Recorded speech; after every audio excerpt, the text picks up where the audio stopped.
say you are what you eat, and what you put in your body, of course, can have a big impact on your mental health and well-being. Yes, experts say sugar and fatty foods can contribute actually to anxiety and depression and even promote poor memory. Joining us now is Luisa Sabogal, a dietitian with Kaiser Permanente. Thank you so much for being with us this morning. Thank you for having me. So we want to dive in. I mean, I know when I'm a little sad or a little upset, like it's so fun to go to, you know, a fast food place and grab a burger and a milkshake, but that can actually make you worse later.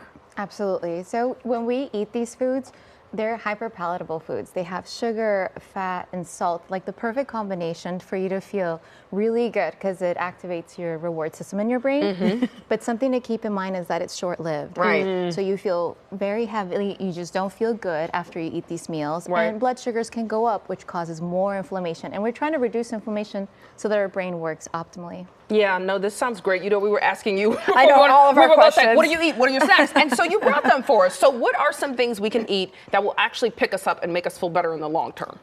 Yes, so instead of like the typical comfort foods, I brought some really good high antioxidant foods that are still very tasty. So you can have some strawberries or blueberries. I love the blueberry. Me too. I know. We're gonna taste these for you. Or a combination of both, along with some nuts and even dark chocolate. So everything we put together is a combination of good carbs that are going to give us nice blood sugar, and then the protein from the nuts that is going to give us sustained energy, and that also plays a role in how we feel to help us feel better. And we were talking in the break because it's not necessarily about what you want to take out of your diet, right? I think so many of us focus on like, oh, I shouldn't eat that. I shouldn't do that. I'm not going to. You should focus on what you really can be eating, which I told you, like I'm trying to make this turn into more avocados for the fiber. Yes. So find the foods. Yes, always focus on the foods that you can have versus what you cannot have, because it's going to make things so much harder. And always fun and tasty, because if it's boring, you're not going to be able to keep up with it. Right. And then you end up eating the stuff you weren't supposed to eat to begin with. Okay, you have bread here, which is usually on my banned list. What kind of bread is it okay to have as a snack?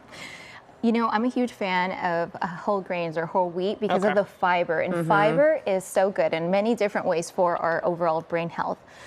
It feeds our good gut bacteria, and our gut is linked to our brain. It's also really good because it gives us sustained energy, and that also is good for our mood. But here the goal is, if you're wanting that like hamburger, you could do like a grilled cheese with lots of the cheese would be your protein. You would do a little bit of the spinach. You can't even taste it, but you get the extra fiber. And iron. B vitamins, exactly. Yes. Perfect. Yes.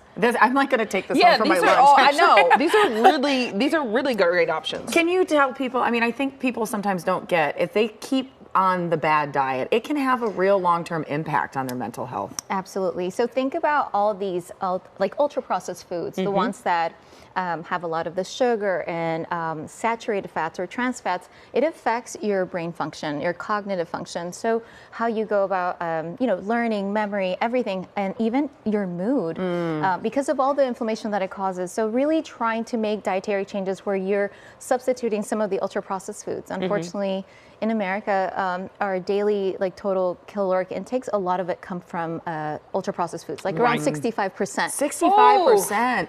Which is that why when I go to other countries that aren't doing that, I have a tendency to lose weight and feel better? Jamie and I always talk about that, and we eat more when we're traveling. Yeah. Exactly. And the idea is to eat well, eat more, but more of the whole foods. I'm having some and raspberries help me over with one here. more thing. So you said these are hemp seeds. Hemp seeds. Now, I'm one of the ones who watches all the influencer videos, and I'm doing more flax seeds now and chia seeds, and now I'm going to buy hemp seeds. What are some of those things you see that are kind of trendy that are actually helpful? Well, seeds are really good. So think about chia seeds, flax seeds, hemp seeds, again, rich in omega-3s, rich in fiber and protein. Everything you need, again, for your brain. So it feeds your brain. And that reminded me, the walnuts are shaped like the brain and are good for the brain. I never thought about that, but you know what? I appreciate you brought a little dark chocolate too. You got to throw that. You got to make it fun. You got to make it. Cheese is fun. I love cheese, and you got bread in there. Yeah, you know what? I think you hit it all. Yeah, because I thought you were going to come in here and make us angry this morning. Luisa, thank you so much. Thank you for having We me. appreciate your help. All right, guys. Oh.